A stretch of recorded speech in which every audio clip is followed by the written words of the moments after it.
بسم اللہ الرحمن الرحیم نحمدہ ونصلی علی رسولہ الکریم اما بعد فاعوذ باللہ من الشیطان الرجیم بسم اللہ الرحمن الرحیم ان اول بیت وضع للناس للذی ببکۃ مبارکا وہدی للعالمین فیہ آیات بینات مقام ابراہیم ومن دخلہ کان آمنا صدق اللہ العظیم۔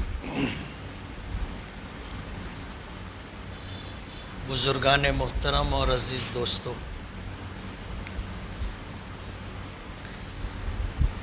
روئے زمین پر جتنے مذاہب و ادیان پائے جاتے ہیں ان میں سب سے زیادہ کامل و مکمل دین مذہب اسلام، اور یہ بات ہم صرف عقیدت کی بنیاد پر نہیں کہہ رہے۔ ایسا نہیں ہے کہ ہم مسلمان ہیں اس لیے اسلام کی تعریف کر رہے ہیں۔ اسلام اللہ تعالیٰ کا دیا ہوا وہ دین ہے جو حضرت آدم علیہ نبینا علیہ السلام کو دیا گیا تھا، اور وہاں سے یہ سلسلہ چلتا رہا۔ کم و بیش 1,24,000 انبیاء کرام علیہم السلام اسی دین کی تبلیغ کرتے رہے۔ احکامات کم و بیش ہوتے رہے۔ ظاہر بات ہے کہ حضرت آدم علیہ السلام کو جب یہ دین دیا گیا تھا تو توحید کے ساتھ دیا گیا تھا۔ اسلام کی بنیاد توحید ہے۔ اللہ رب العالمین کی وحدانیت، اللہ رب العالمین کی الوہیت، اللہ رب العالمین کی ربوبیت، یہ 3 بنیادی چیزیں ہیں جو دین اسلام کی جڑ ہے۔ احکامات کم زیادہ ہوتے رہے۔ نماز نہیں تھی، نماز کا حکم آیا۔ بہت ساری امتوں کو ایک وقت کی نماز ملی تھی، کسی کو فجر کی، کسی کو ظہر کی، کسی کو عصر کی، کسی کو مغرب کی، کسی کو عشاء کی۔ بنی اسرائیل کو 2 وقت کی نماز دی گئی تھی، جیسا کہ معراج کے واقعے میں آپ نے سنا کہ جب اللہ کے نبی صلی اللہ علیہ وسلم طائف سے درماندہ واپس آئے تھے اور طائف والوں نے آپ کو ظلم و ستم کا نشانہ بنایا تھا، اوباش نوجوانوں کو لگا کر کے پتھراؤ کروایا تھا، اور آپ زخمی ہو گئے تھے۔ آپ کے جسم مبارک سے خون بہہ کر کے آپ کے جوتیوں میں آ گیا تھا۔ اللہ تعالیٰ نے پہاڑوں پر مقرر فرشتوں کو بھیجا تھا اپنے نبی کی دلجوئی کے لیے۔ حضرت جبرائیل ساتھ میں تھے۔ حضرت جبرائیل نے سلام کے ساتھ یہ بات کہی کہ یہ جو ساتھ میں فرشتے ہیں یہ پہاڑوں پر مامور ہیں۔ طائف کی بستی کے لوگوں نے آپ کے ساتھ جو سلوک کیا ہے، آپ اگر حکم دیں گے تو طائف کے دونوں طرف جو پہاڑوں کا سلسلہ ہے اسے ملا کر کے اس پوری بستی کو ختم کر دیا جائے گا۔ بستی والوں کو اس طرح مسل دیا جائے گا جیسے چکی کے 2 پاٹوں کے درمیان دانا پستا ہے۔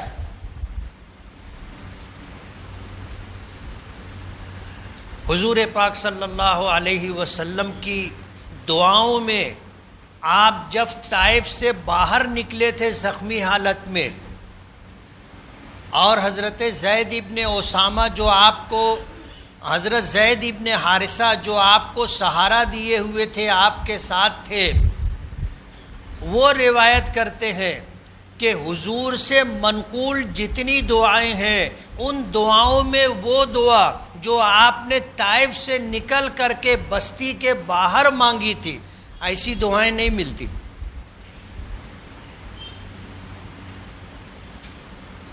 اور عرب کا دستور تھا کہ جب کوئی شخص کوئی بستی چھوڑ دیا تو دوبارہ بستی میں واپس نہیں آ سکتا۔ حضور پاک صلی اللہ علیہ وسلم ایسی درماندہ حالت میں مکہ واپس آئے تھے، اللہ تعالیٰ نے آپ کی دلجوئی فرمائی اور وہ مقام اور وہ شرف عطا کیا جو کسی نبی کو نہیں دیا تھا، اور آپ کو معراج پر بلایا، عرش پر آپ کو بلایا گیا، اللہ سے ہم کلامی ہوئی، اللہ تعالیٰ کو دیکھا۔ حضور فرماتے ہیں نورانی، اور ایک نور تھا جو میں نے دیکھا۔ اللہ تعالیٰ جسم اور جسمانیت سے پاک ہے، جیسے ہمارا جسم ہے، ہاتھ ہے، پیر ہے، سینہ ہے، کمر ہے، سر ہے، اللہ تعالیٰ کو جسم نہیں ہے، اور جسم کے جو تقاضے ہوتے ہیں اللہ پاک کے ساتھ وہ تقاضے بھی نہیں ہیں، کہ جیسے کھانا ہے، پینا ہے، آرام ہے، بیماری ہے، آرامی ہے، اللہ کے ساتھ یہ سب کچھ نہیں۔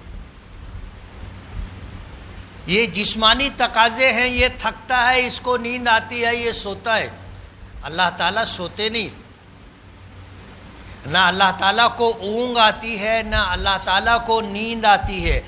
آیت الکرسی میں اس بات کو ذکر کیا گیا، لا تأخذہ سنۃ ولا نوم، اللہ تعالیٰ کو نہ اونگ آتی ہے نہ نیند آتی ہے، اس پوری کائنات کے نظام کو اللہ پاک سنبھالے ہوئے۔ آپ کو عرش پر اللہ نے بلایا اور وہ مقام عطا کیا جو 1,24,000 انبیاء کرام علیہم الصلاۃ والسلام میں سے اللہ نے کسی کو نہیں دیا۔ جب آپ جا رہے تھے تو چھٹے آسمان پر پہنچے تو حضرت موسیٰ سے ملاقات ہوئی، پھر 7ویں پر گئے، سدرۃ المنتہا تک جبرائیل ساتھ میں تھے، وہاں سے پھر آگے عرش پر حضور تنے تنہا تشریف لے گئے۔ واپس آئے تو حضرت موسیٰ نے پوچھا کہ تم نے اللہ کی بارگاہ میں کیا تحفہ پیش کیا؟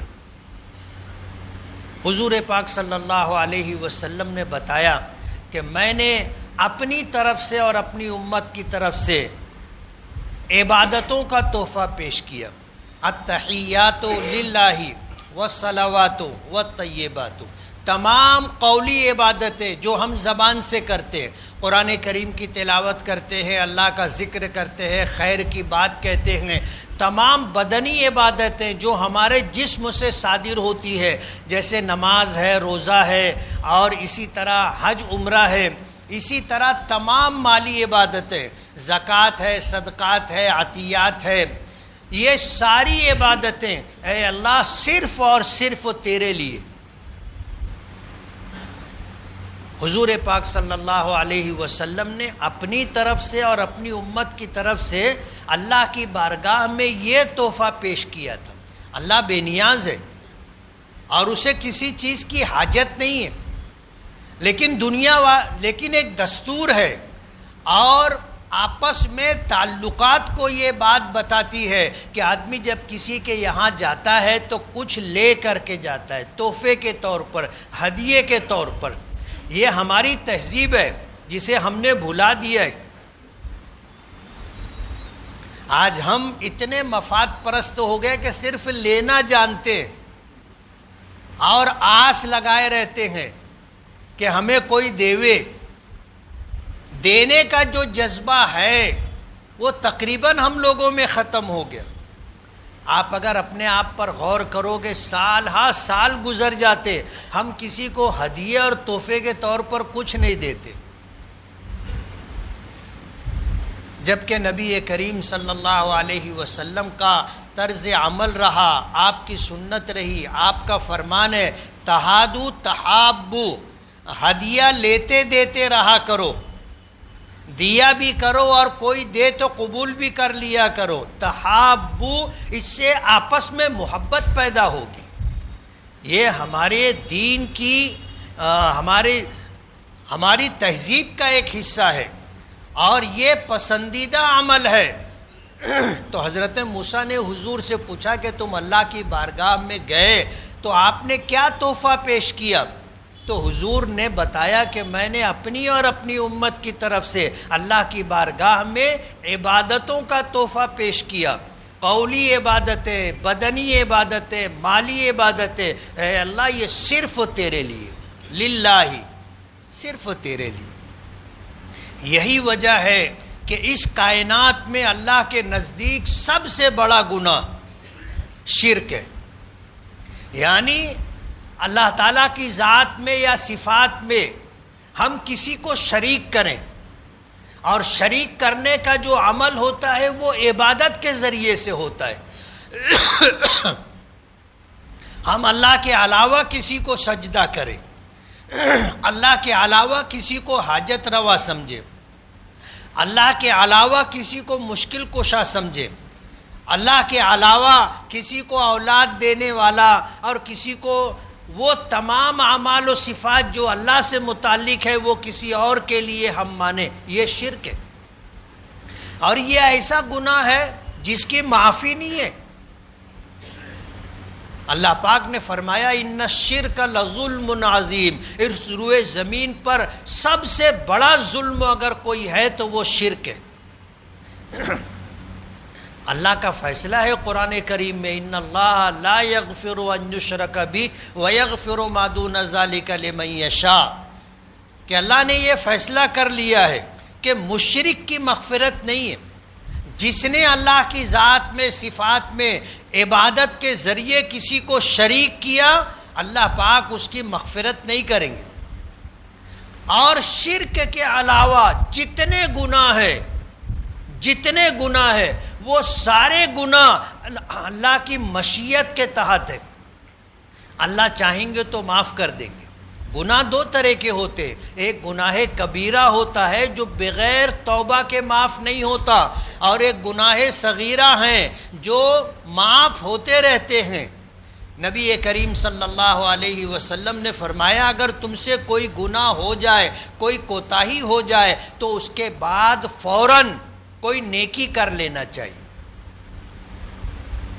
کوئی نیکی کر لینا چاہیے۔ فرمایا کہ یہ نیکی اس گناہ کو ختم کر دے گی۔ ان الحسنات یذہبن السیئات، کہ نیکیاں گناہوں کو مٹا دیتی، اور نہ چاہتے ہوئے بھی گناہ ہو جاتے ہیں۔ ہم راستے پر چلتے ہیں، ماؤں اور بہنوں کو پردے کے ساتھ رہنا چاہیے۔ ظاہر بات ہے جو مسلمان نہیں ہے وہ پردہ نہیں کرتے، لیکن جو مسلمان خواتین ہیں وہ بھی پردہ نہیں کرتی۔ ہم راستہ چلتے ہیں، ہماری نظر غیر محرم خواتین پر پڑ جاتی ہے، جو نظر پڑ گئی، دیکھنے کا ارادہ نہیں تھا، ہم نے دیکھا، نظر پڑ گئی، یہ معاف ہے۔ لیکن دیکھنے کے بعد نظر روکے رکھنا یا دیکھنے کے بعد پھر دوبارہ دیکھنا، یہ گناہ ہے۔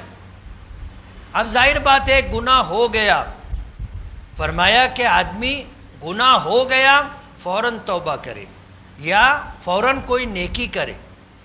آدمی استغفار پڑھ لے، آدمی کوئی نیکی کر لے، اللہ کا ذکر کر لے، تو گناہ کبیرہ بغیر توبہ کے معاف نہیں ہوتے، اور صغیرہ گناہ آدمی سے ہوا ہے اس کے بعد کوئی نیکی کر لی جائے تو وہ گناہ معاف ہو جاتا ہے۔ تو قیامت کے دن سارے گناہ اللہ کی مشیت کے تحت ہوں گے، اللہ چاہیں گے تو معاف کر دیں گے، لیکن شرک کی معافی نہیں ہے۔ جو آدمی دنیا سے جاتے ہوئے شرک کے ساتھ چلا گیا اس کی معافی نہیں۔ اللہ تعالیٰ نے عربوں کو جو خصوصیات عطا کیے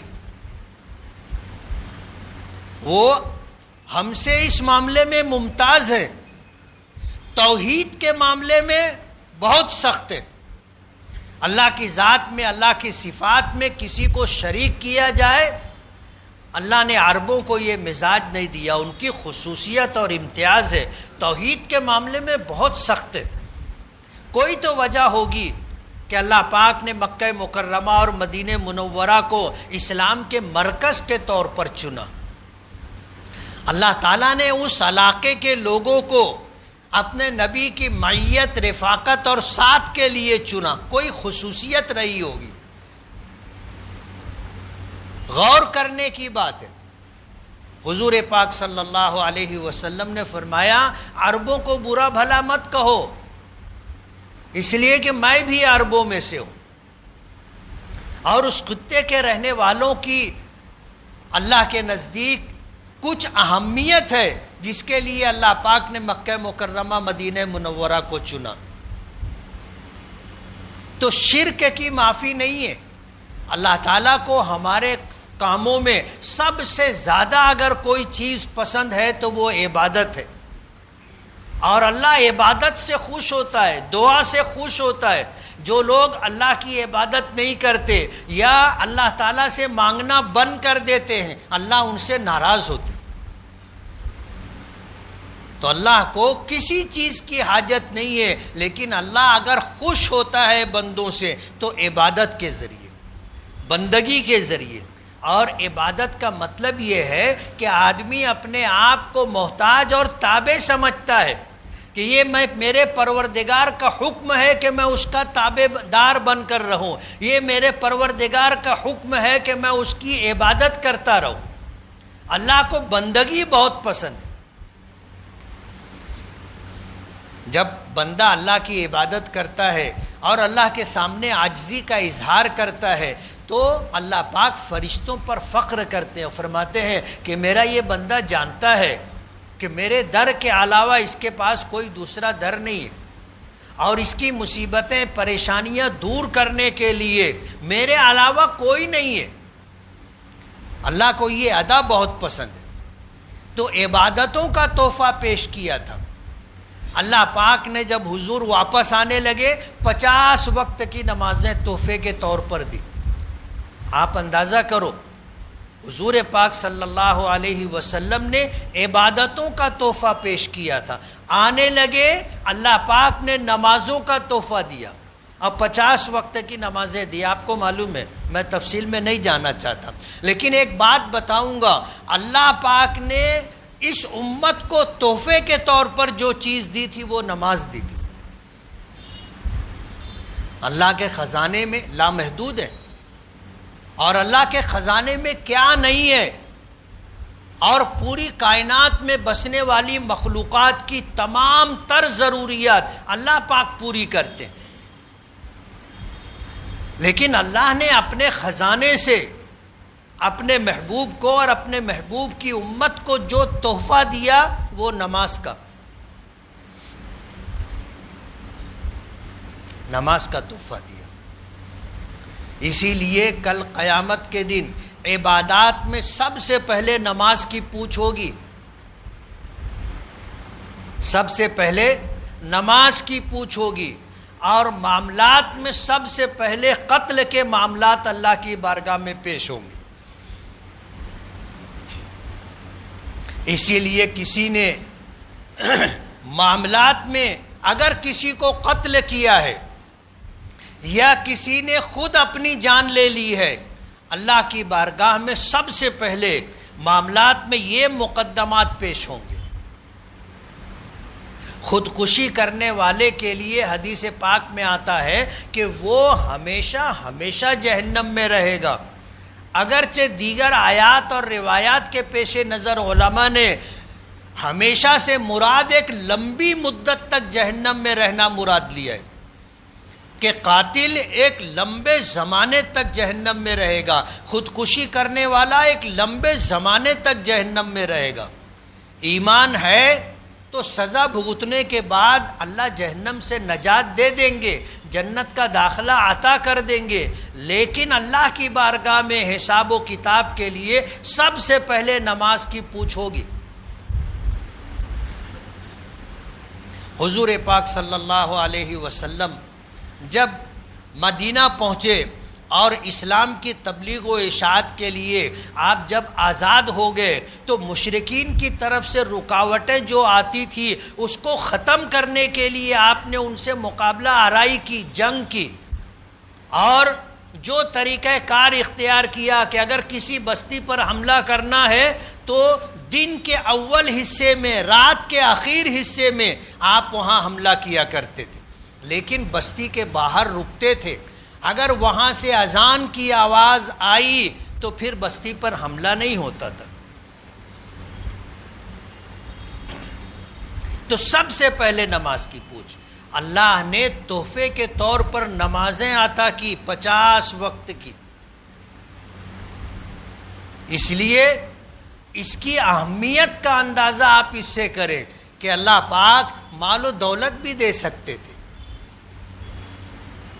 اللہ پاک اس کائنات میں جس کو ہم نعمت سمجھتے ہیں، راحت سمجھتے ہیں، اس امت کو اللہ پاک وہ سب کچھ دے سکتے تھے تحفے کے طور پر. اللہ نے دیا ہے، لیکن تحفے کے طور پر اگر دینا اللہ کے نزدیک پسندیدہ ہوتا تو نماز کے علاوہ کچھ اور دیتے. اللہ نے نماز عطا کی، اور وہ بھی 50 وقت کی نمازیں. واپس آئے تو حضرت موسیٰ علیہ السلام نے پوچھا کیا دیے تھے اور کیا ملا؟ تو کیا دیا تھا وہ بتایا اور کیا ملا وہ بتایا. تو حضرت موسیٰ علیہ السلام کہنے لگے کہ میری امت کو 2 وقت کی نماز ملی تھی، اور وہ 2 وقت کی نماز نہیں پڑھتی تھی، کہ آپ کی امت تو میری امت سے کمزور ہے، یہ 50 وقت کی نمازیں کیسے پڑھے گی؟ دینے والے نے تو دل کھول کے دے دیا اور تحفے کے طور پر دیا،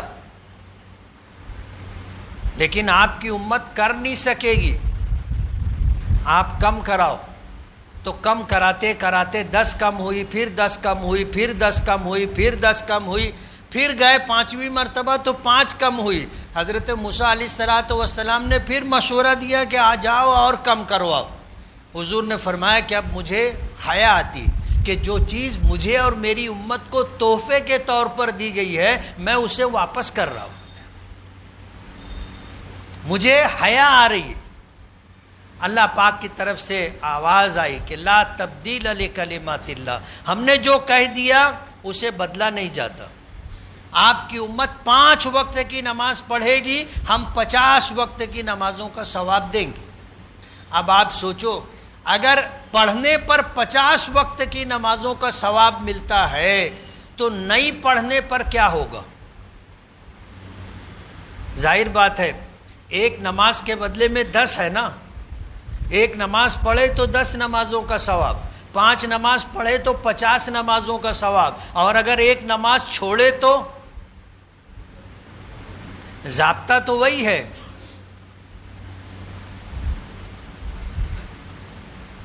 تو یہ ہماری تہذیب رہی ہے. تہادو تحابو، آپس میں ہدیہ لیتے دیتے رہا کرو، محبت پیدا ہوگی. اور حضور پاک صلی اللہ علیہ وسلم نے فرمایا کہ اگر ہدیے کے طور پر جو چیزیں پیش کی جاتی ہیں ان میں 3 چیزیں ایسی ہیں جو رد نہیں کرنا چاہیے. اگر کسی نے خوشبو پیش کی تو قبول کرو، واپس مت کرو، انکار مت کرو. دوسری چیز دودھ، کہ اگر کسی نے دودھ پیش کیا تو قبول کرو، واپس مت کرو. تیسری چیز، کسی مجلس میں آپ گئے اور کسی نے آپ کو ٹیک لگانے کے لیے تکیہ دے دیا، انکار مت کرو. اور ہدیہ کوئی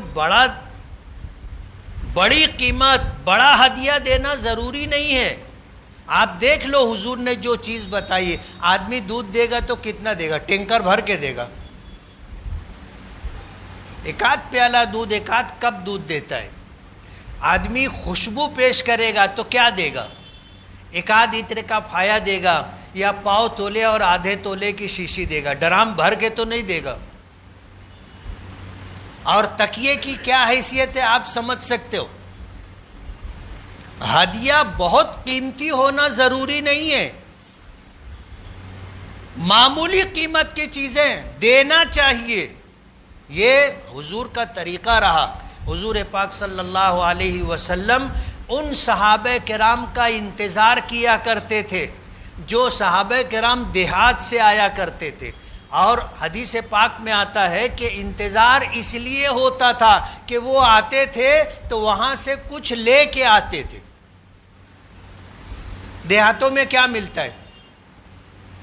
دیہاتی لوگ تو اپنی ضرورت کی چیزیں شہروں سے لے کر کے جاتے. اب اگر دیہات سے آ رہے ہیں تو کیا لے کر کے آئیں گے؟ معمولی چیزیں لاتے تھے. کوئی سبزی لے کر کے آ جاتا تھا، کوئی ایک پیالہ دودھ لے کر کے آ جاتا تھا، کوئی کھیرا لے کے آ جایا کرتا تھا. ایسی چیزیں لاتے تھے. اور حضور اس طرح قبول فرماتے تھے جیسے حضور کو ضرورت ہے، اور حضور اس طرح قبول کرتے تھے جیسے حضور کی پسندیدہ چیز ہے، اور پھر جب وہ جانے لگتے تھے تو حضور اس سے بہتر چیز ہدیے کے طور پہ دیا کرتے تھے، یعنی صرف لیتے نہیں تھے، جو لیتے تھے اس سے بہتر واپس کرتے تھے، اور فرمایا کرتے تھے کہ یہ ہمارے دیہاتی دوست ہیں، یہ ہمارے دیہاتی دوست ہیں اور میں ان کا شہری دوست ہوں۔ تو بنی اسرائیل پر 2 وقت کی نمازیں فرض تھیں، اس امت پر 5 وقت کی نمازیں فرض ہیں۔ حضور پاک صلی اللہ علیہ وسلم کو اللہ پاک نے مکہ مکرمہ کی پیدائش عطا کی۔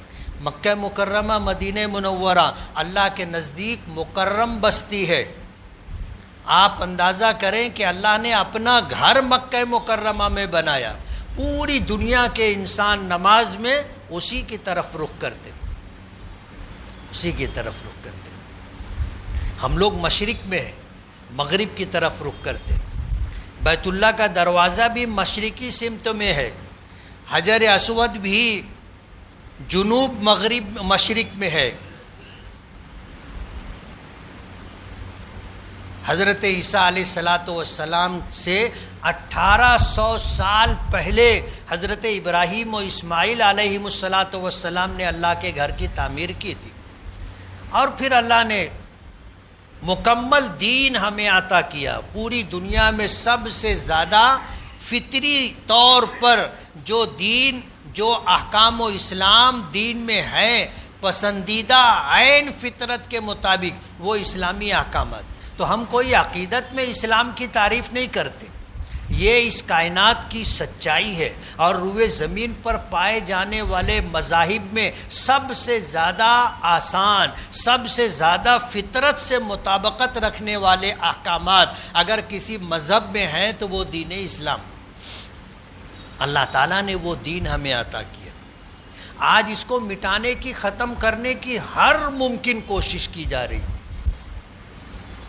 آج ہی ہو رہی ہو ایسا نہیں۔ حضور پاک صلی اللہ علیہ وسلم کے زمانے سے مذہب اسلام کو مٹانے کی کوشش ہوتی رہی، لیکن کوئی کامیاب نہیں ہو سکا اور کامیاب نہیں ہو سکے گا۔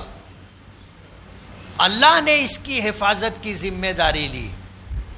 قرآن کریم مذہب اسلام کی بنیاد ہے، احادیث مبارکہ قرآن کریم کی تفسیر ہے، اس کو کوئی طاقت مٹا نہیں سکتی۔ لوگ در پہ ہیں، نقصان پہنچانے کی کوشش کر رہے ہیں، جیسے آج ہندوستان کے اندر وقف کا قانون، گھما پھرا کر کے ایسے قانون بنائے جا رہے ہیں کہ اسلام متاثر ہو، مسلمانوں کو مذہبی اعتبار سے نقصان۔ جمعیت علماء کی طرف سے، مسلم پرسنل لا بورڈ کی طرف سے اعلان ہے کہ اوقاف کا رجسٹریشن آپ کرواؤ امید پورٹل پر۔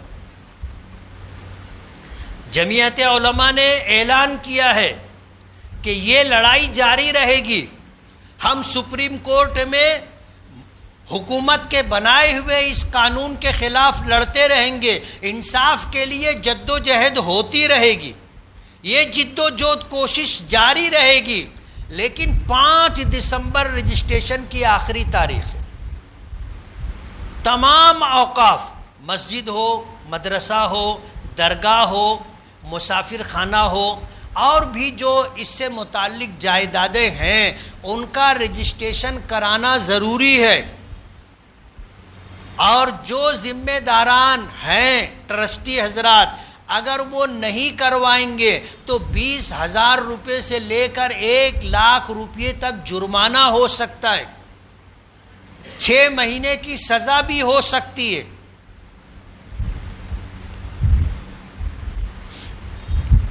تو اسلام کو مٹانے کی کوشش ہر زمانے میں ہوئی، لیکن اسلام مٹتا نہیں ہے۔ اسلام کی فطرت میں قدرت نے لچک دی ہے، جتنا ہی دباؤ گے اتنا ہی یہ ابھرے گا۔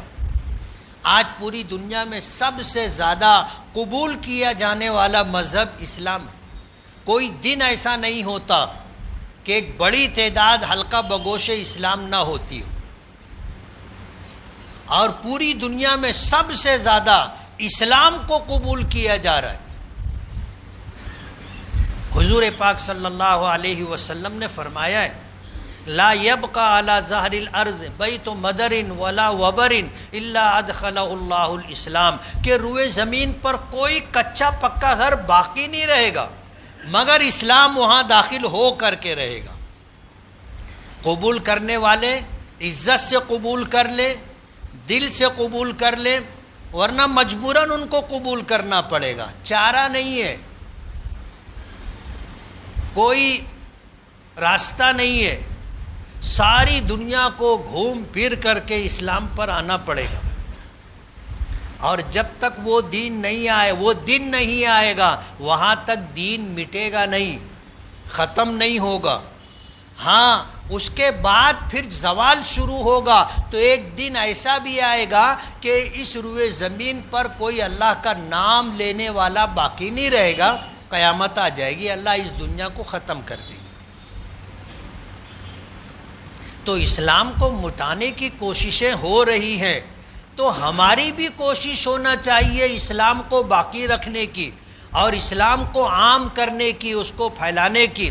ہم اگر آج کسی کا مذہب تبدیل نہیں کرا سکتے تو آپ اپنا عمل پیش کریں۔ دنیا میں اسلام تلوار کے زور سے نہیں پھیلا ہے، دنیا میں اسلام اپنے احکامات کی خوبیوں کی وجہ سے پھیلا ہے۔ کوئی نماز کو دیکھ کے اسلام قبول کر لیتا، کوئی قرآن کو پڑھ کے اسلام قبول کر لیتا، کوئی مسلمانوں کے اچھے اخلاق سے متاثر ہو کر کے اسلام قبول کر لیتا، کوئی روزہ ہے، زکوٰۃ ہے، حج ہے، اور حد ہو گئی مسلمانوں کے رہن سہن کو، مسلمانوں کے کھان پان کو دیکھ کے بھی لوگ اسلام قبول کرتے۔ جو لوگ اسلامی احکامات پر عمل کرتے ہیں، ہمارا یہ عمل لوگوں کو خود دعوت دیتا ہے۔ ہماری اذان بھی دعوت ہے، ہماری نماز بھی دعوت ہے، ہمارا روزہ بھی دعوت ہے، ہمارے زکوٰۃ اور حج عمرے کے احکامات بھی عبادت ہے۔ دنیا دیکھتی ہے، متاثر ہوتی۔ کہیں نماز پڑھنے لگو سفر کے دوران تو ہندو لوگ، دوسرے مذہب کے ماننے والے لوگ حیرت سے دیکھتے ہیں کہ یہ کیا ہے، اور یہ وہ عبادت ہے جو اللہ نے ہمیں عطا کی، اس کی اپنی تاثیر ہے۔ ہم کسی کو دکھائیں نہ دکھائیں، لیکن جو دیکھ لیتا ہے وہ متاثر ہوتا ہے۔ تو ہم سچے پکے مسلمان بن جائیں، یہ بھی ایک دعوت ہے۔ ہمارے معاملات اچھے ہو جائیں، یہ بھی ایک دعوت ہے۔ ہماری بات چیت اچھی ہو جائے، یہ بھی ایک دعوت ہے۔ تو اگر دنیا اسلام کو مٹانا چاہتی ہے تو ہم اسلام کو باقی رکھنے کی اور عام کرنے کی کوشش کریں گے۔ یہ ضروری ہے، ہماری ذمہ داری ہے۔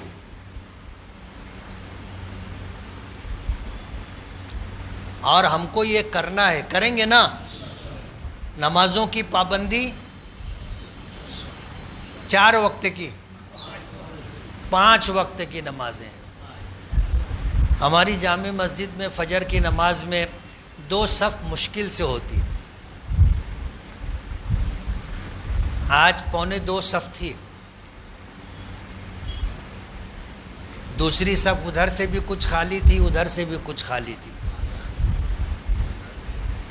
جامع مسجد ہے، ایک نماز پڑھنے پر 500 نمازوں کا ثواب ملتا ہے۔ ہمارا مال اگر مالیگاؤں میں 10 روپے میں بکتا ہے، ہم اگر دھولیا جا کے بیچے 20 روپے میں بکے گا تو آدمی کہاں جا کے بیچے گا؟ صرف ڈبل ہو رہا ہے، 500 گنا نہیں ہو رہا ہے، صرف ڈبل ہو رہا ہے۔ تو لوگ کرتے ہیں، ایک نماز پر اگر 500 نمازوں کا ثواب ملتا ہے تو ظاہر بات ہے جس کو بھروسہ اور یقین ہوگا وہ کیا کرے گا؟ 500 کوشش کریں اپنی آخرت کی فکر کریں، نیکیاں کتنی اکٹھا ہم کر سکتے ہیں وہ کریں، یہی کام آئے گی، کوئی اور کام نہیں آئے گا۔ اور کسی کے بھروسے پہ مر کر آخرت میں نہیں جانے کا، کوئی کسی کو یاد نہیں کرتا، سب جانے والوں کو بھول جاتے، الا ماشاء اللہ کوئی دعا کرتا ہے اور کوئی ایصال ثواب کرتا ہے، ورنہ سب اپنے اپنے میں پریشان ہیں۔ اس لیے اپنی تیاری اپنے کو کرنے کا کریں گے۔ گزشتہ ہفتے مدرسہ تجوید القرآن کا چندہ ہوا تھا 54,100 روپیہ، اور 31 اکتوبر جمعہ کو انعام العلوم کا چندہ ہوگا، پیسہ لے کے آنا۔ یہ اس لیے سنایا جاتا ہے کہ ہم اپنے آخرت کے خزانے میں نیکیاں جمع کر کے جائیں۔ بدنی عبادات سے زیادہ اللہ تعالیٰ کو مالی عبادات پسند ہے۔ کیا؟ بدنی عبادات سے زیادہ ایصال ثواب کے لیے اور اپنے لیے مالی عبادات اللہ کے نزدیک زیادہ اہمیت رکھتی۔ آپ سمجھیں کہ اگر کسی کی طرف 3 پیسہ کسی کا باقی ہے تو کل قیامت کے دن ان 3 پیسوں کی ادائیگی میں 700 مقبول نمازیں دینی پڑیں گی۔ کتنی؟ زور سے بولو نا۔ 700 مقبول نمازیں دینی پڑیں گی۔